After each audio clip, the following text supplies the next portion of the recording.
Hey, what's up, guys? It's Greg with Thriving on Tech, and today I want to talk about the drugs associated with epilepsy and seizures and talk about the challenges it brings to the patient. Every medication has some sort of side effect. We've all seen the drugs on TV that list off a laundry list of side effects that sound terrible and make a person wonder why they would actually ever take a medication. The same goes for epilepsy drugs. They're very complex, and since it's associated with the electrical activity in the brain, the side effects can vary greatly, and they can be particularly debilitating and potentially dangerous. They're difficult to interpret, they affect everybody differently, and then in some cases, the side effects that come, you have to take additional medicine to battle those side effects. So I wanted to go ahead and get into a little bit about a drug that I actually have been taking. I want to go through what the side effects are and kind of talk about my experience with it and just try to shed some light on the side effects associated with epilepsy drugs and what they mean for the patient and the quality of life. So I've pulled up a drug reference site. Um, this is essentially the insert that you would get if you had a prescription for the drugs. So the drug that I'm going to go over that I've been taking now for about 6 months is called Lamictal. It's a type of anti-seizure medicine, obviously.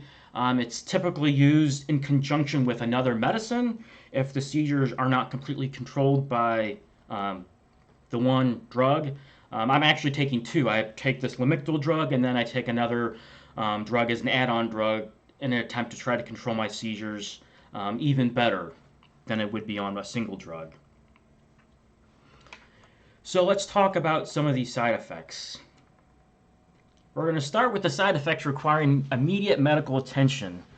Um, so some of these that can occur while you're taking them: blurred vision, changes in vision, chest pain, discomfort or tightness, clumsiness or unsteadiness, decreased urine output, dilated neck veins, double vision, irregular breathing, irregular heartbeat, nausea, pain in the arms, jaw, back, or neck, poor coordination, seizures that will not stop. I know that may sound strange that a side effect for uncontrollable seizures would be for a seizure medication, but that can happen. Sometimes medicines that are for a specific condition can actually produce the opposite effect if they're not metabolized by the individual or patient. Moving on: skin rash, sweating, swelling of the face, fingers, feet, or lower legs, trouble breathing, unusual tiredness or weakness, vomiting, weight gain. The difficult part with a lot of these emergency side effects is that some of them you don't really know if it's a side effect from medication or just something else. For example, nausea, skin rashes, sweating, swelling, vomiting, weight gain. A lot of these, again, are very hard to interpret, which makes it very difficult for the epilepsy patient as well as their neurologist to know whether a medicine is being effective or side effects are concerning or just regular. So those were the common emergency side effects. Let's look at some less common ones: anxiety, chest pain, confusion, continuous uncontrolled back and forth or rolling of eye movements, depression, which is a whole nother issue because you've got depression and then branched off of that, things like suicidal thoughts, suicidal ideation. Again, you've got the increase in seizures, infection, irritability. That's something that I think a lot of epilepsy patients can experience, and that's not necessarily an emergency. That can just be a typical side effect.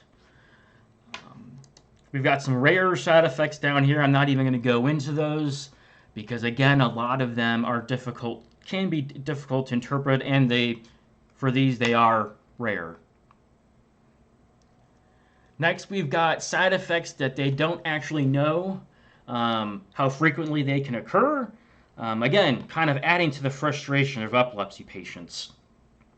I'm not going to go through all of these, but some of these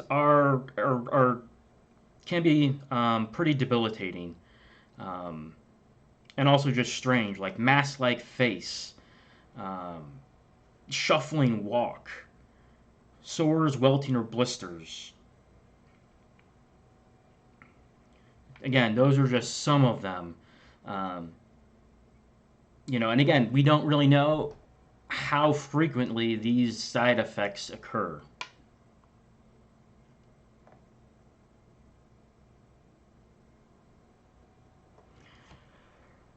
Next, we've got symptoms that occur for overdose, or it's probably important to make note if these also can occur if you're just receiving a higher dose than you should.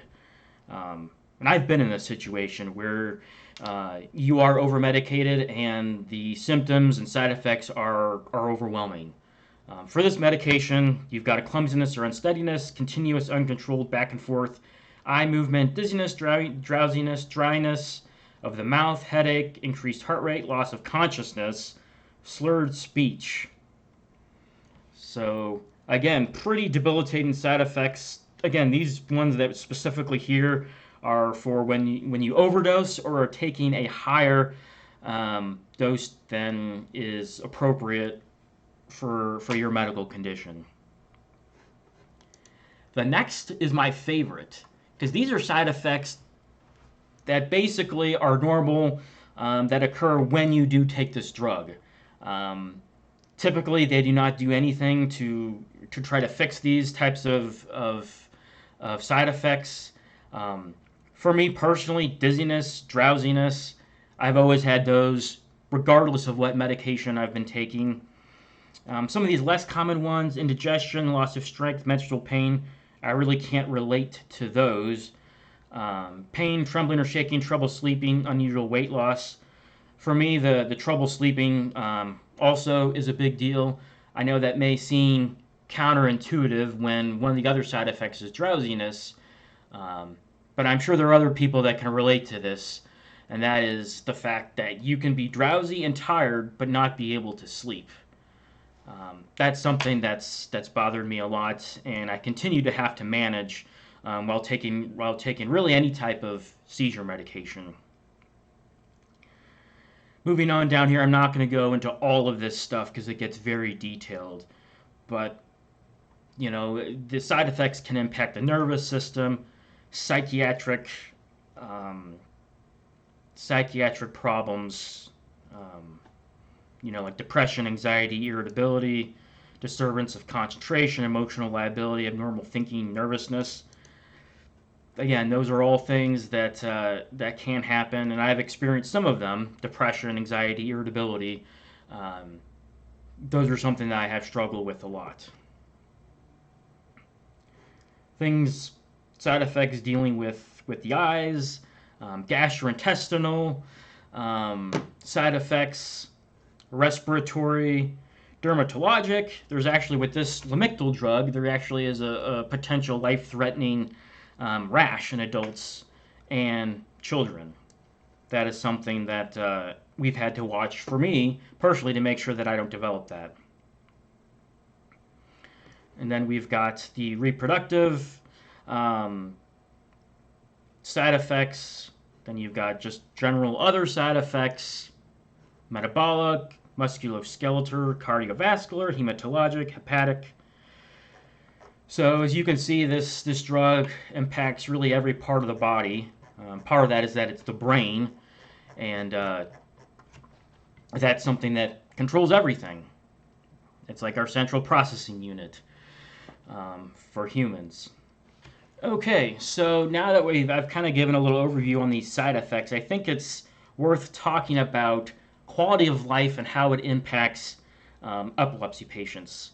You saw that there's a lot of side effects with those medications, and that was just one medication of many that can be prescribed for epilepsy. I think for me, the most debilitating ones, and I think a lot of other patients struggle with this, is the fatigue, depression, irritability, and trouble sleeping. For me, those are the big ones. So now that we've gone over some of the side effects and the impact, who wants to take a seizure drug? For me personally, I have grown to really, really despise these drugs. I think partially is because they're not fully effective for me, but also the side effects are very debilitating. Not everybody's going to have severe side effects, but the higher the dose that you're on, and if you're on more than one medication, the chance the side effects that are going to be more impactful increases. So for me, it's been a constant battle battling side effects. I mentioned earlier the depression, drowsiness, fatigue were some big ones. Loss of or the inability to concentrate is another one that sometimes impacts me. It can be hard if I'm trying to do a lot of upfront work or reading. That can make it difficult. But unfortunately, most of the seizure drugs work similarly, and all of them are going to have a lot of side effects that I reviewed earlier. So that does it for this video. I hope you enjoyed it.